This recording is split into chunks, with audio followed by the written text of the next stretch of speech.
I said, "Are you happy?" And she said, "I have a certain peace of mind." Princess Charlene and Prince Albert of Monaco have spent years trying to present the perfect royal image, appearing at glamorous events, sharing public smiles, and wearing coordinated outfits. But behind the scenes, their life together has been marked by escape attempts, emotional pain, and an eerie silence.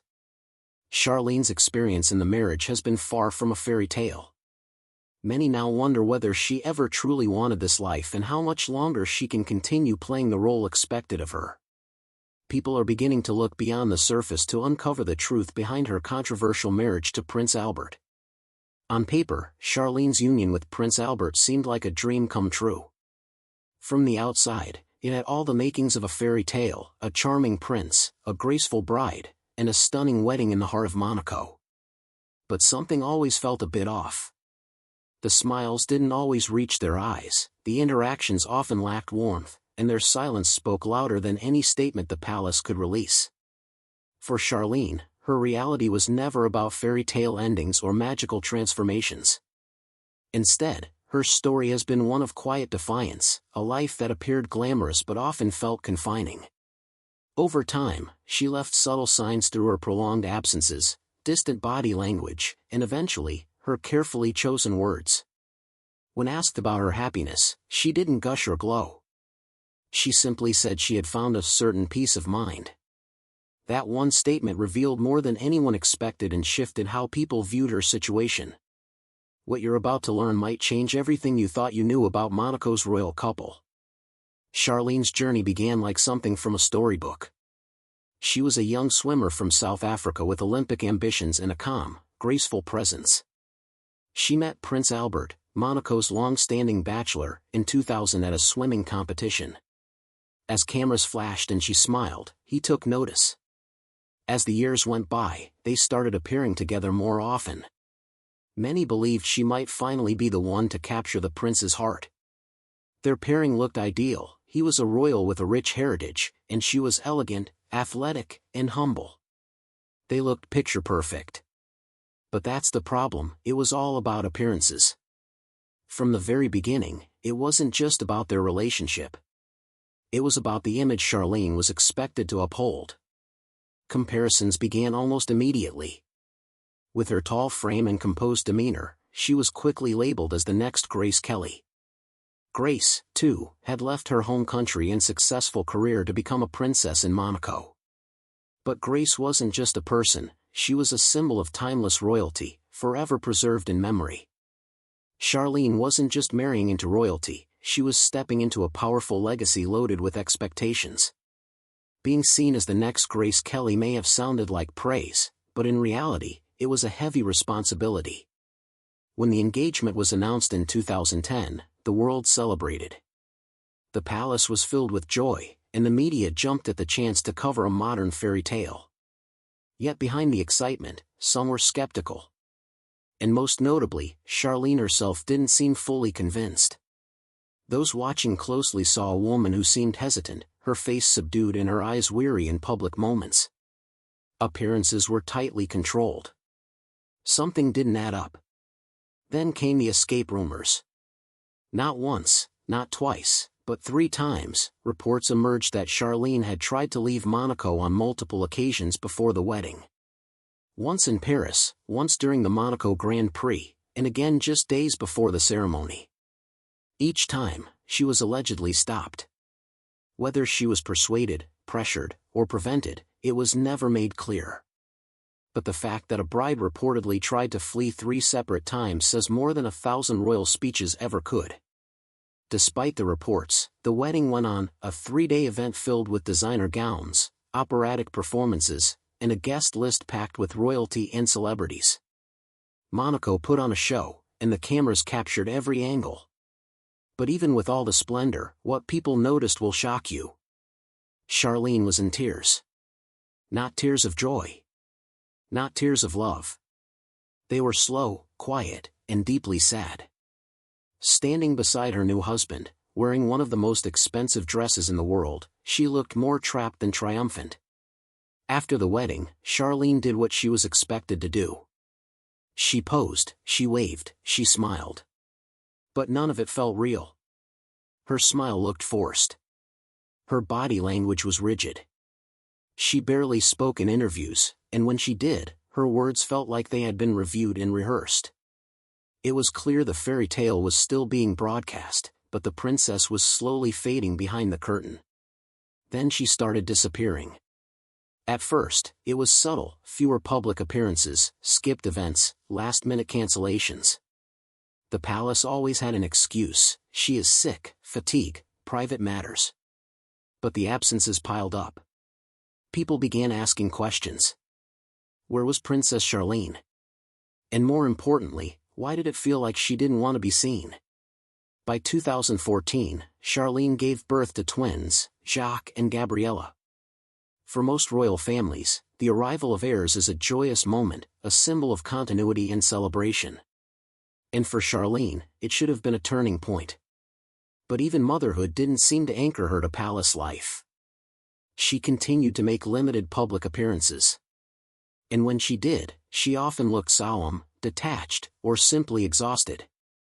Photographs with her children often showed a woman doing her duty, but not basking in joy. The emotional connection, the spark, and the ease were missing. Of course, no one expected her to be perfect. But it was clear she was trying to meet expectations that were never really hers to begin with. Throughout it all, Charlene never lashed out publicly.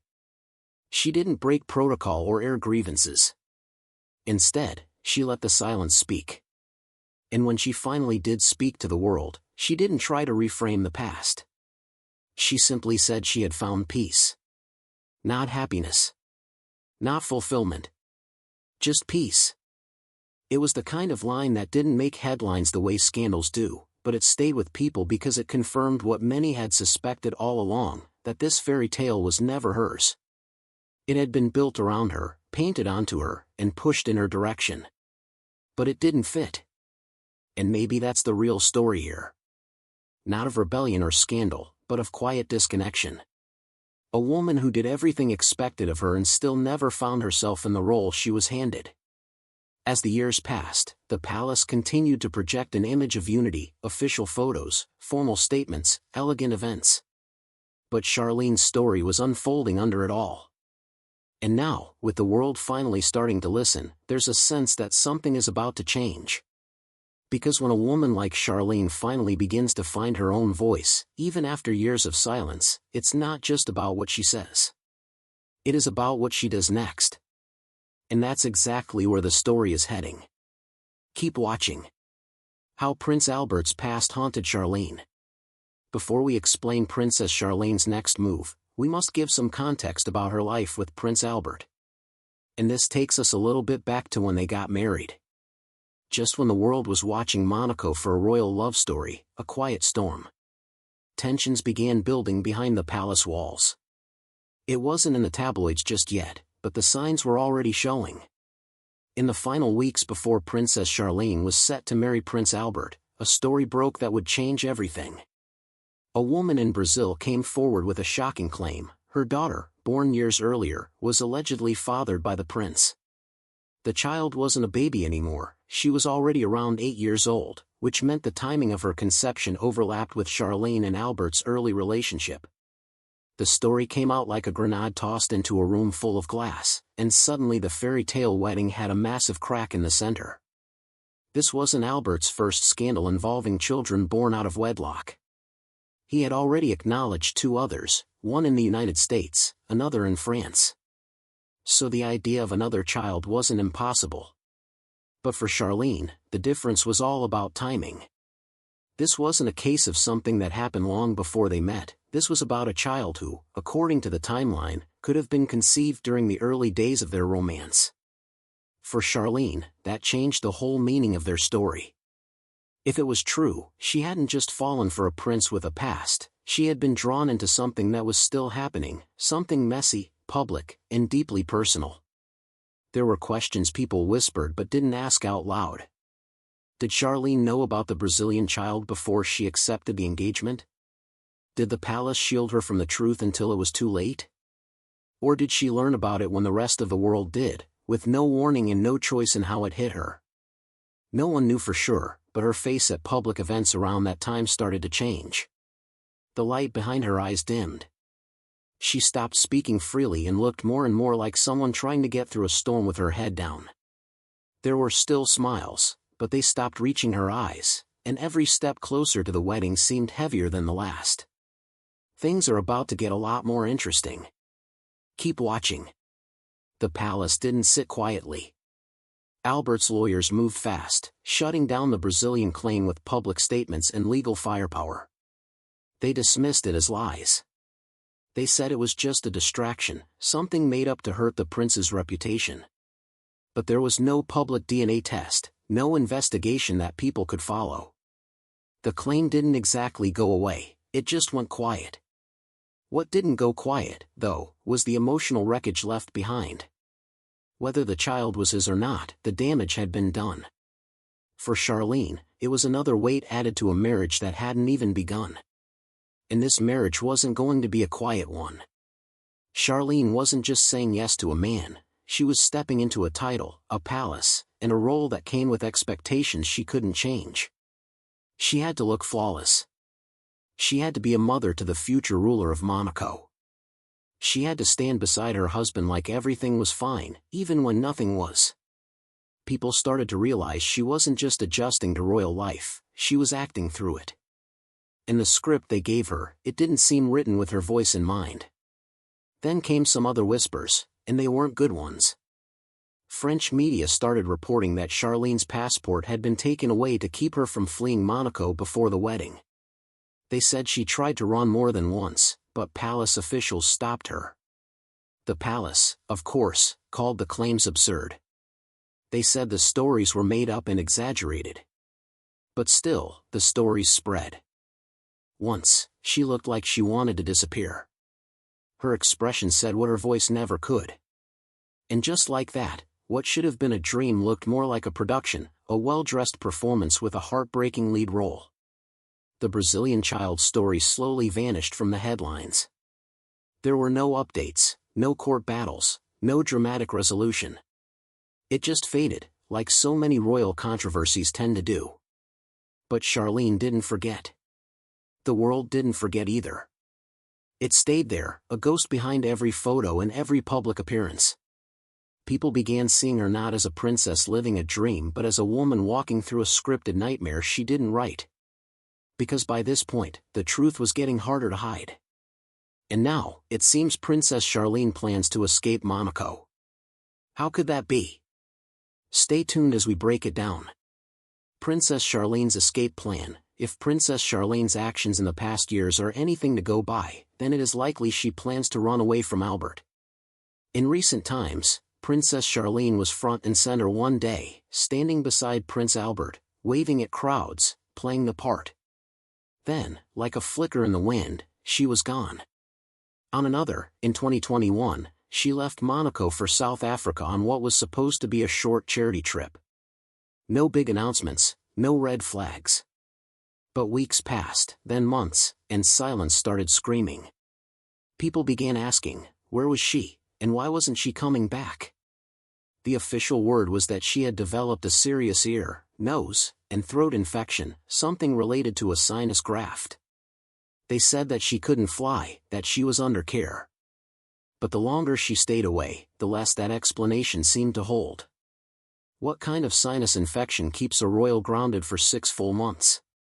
And why did it conveniently come just as controversies around her marriage were heating up again? When July rolled around, it should have been a moment of celebration, 10 years since she married Albert, a full decade. Any other royal couple would have marked that milestone publicly, a joint photo, a public appearance, even a short statement. But there was nothing, no event, no appearance, no joint interview. Charlene didn't come back for it, and Albert didn't act surprised. It was like the anniversary didn't matter, like it was easier to ignore it than to explain it. In her absence, Albert stepped out alone. He attended events, posed for photos, and brought their twins, Jacques and Gabriella, along as a soft shield. He repeated the same message over and over, she's recovering, she'll be back soon. But he didn't look confident, and the longer he smiled through it, the more people noticed he wasn't really smiling at all.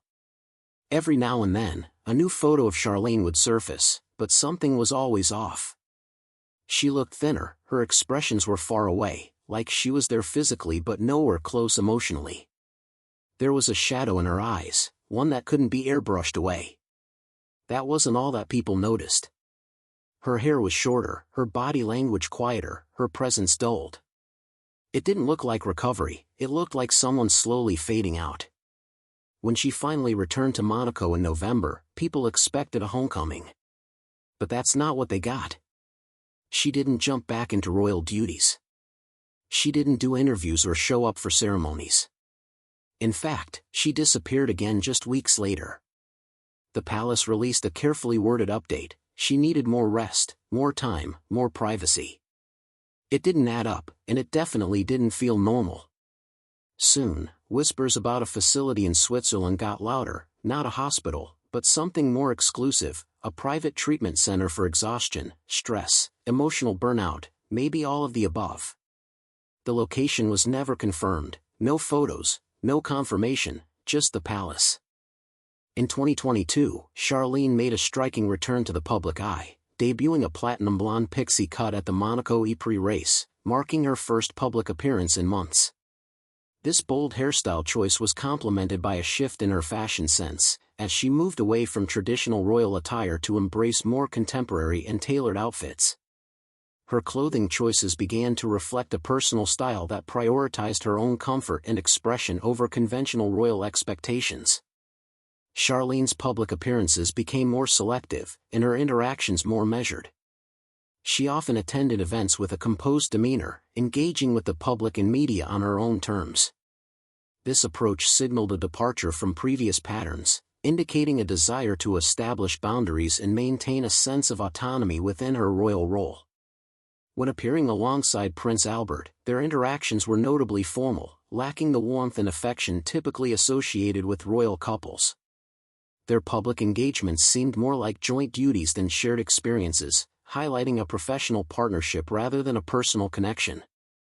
This dynamic was evident in events such as the Monte Carlo Television Festival, where Charlene made a striking appearance in an emerald green gown, standing out with her poised presence. Reports from palace insiders suggested that Charlene had begun to assert more control over her schedule and responsibilities, choosing to focus on her children and personal well-being. Her reduced presence at certain royal events was not seen as neglect but rather as a conscious decision to prioritize her own needs and those of her family. This shift was further emphasized by her active participation in events close to her heart, such as the Saint Devote rugby tournament, which she attended with her family. Charlene's transformation was not just physical but also symbolic of a deeper personal evolution. Her choices in fashion, public appearances, and interactions reflected a woman redefining her role within the royal framework, seeking authenticity and self-determination. This journey of self-reclamation resonated with many, as she navigated the complexities of royal life with grace and resilience. As the world continues to observe Princess Charlene's path, her story serves as a testament to personal growth and the pursuit of individuality within traditional structures. Her evolving narrative invites reflection on the balance between duty and self, and the courage it takes to forge one's own identity amidst public scrutiny.